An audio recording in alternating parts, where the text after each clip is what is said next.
अच्छा, so let's talk about how we actually breathe. ठीक है?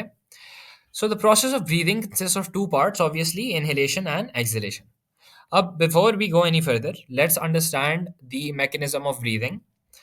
Inhalation takes place only when the atmospheric pressure is greater than the alveolar pressure.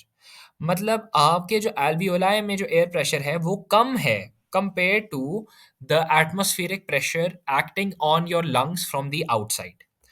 ठीक है ना?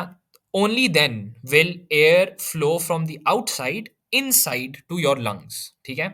We have already studied concentration gradient. This is basically the same thing. अगर बाहर pressure ज़्यादा है, late से आपके इर्द गिर्द प्रेशर ज़्यादा है हवा का, और आपके एल्वियोलाई में प्रेशर कम है, तो मतलब बाहर एयर की कॉन्सेंट्रेशन ज़्यादा है इन अ वे, और अंदर एयर की कॉन्सेंट्रेशन कम है. तो we know that things tend to flow down the concentration gradient from an area where they are higher in concentration to an area where they are lower in concentration.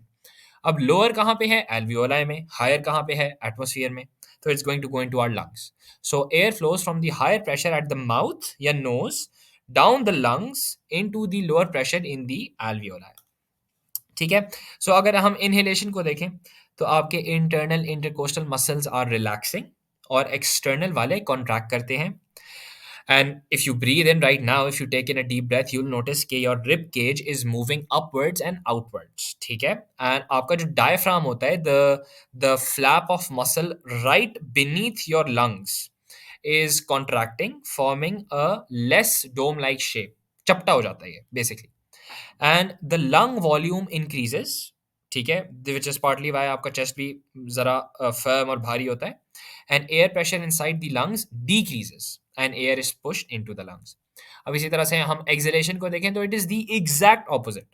Internal intercostal muscles contract कर रहे हैं, external वाले relax कर रहे हैं, rib cage ऊपर की तरफ जा रहा है, डायफ्राम रिलैक्स कर रहा है, it's moving upwards into a dome like shape. This is how the diaphragm looks, by the way, when it relaxes and move upwards like a dome.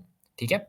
And the lung volume decreases, air pressure inside the lungs increases, and बाहर क्योंकि air pressure अब कम हो गया है in comparison to how much it is inside the lungs, air is going to move out.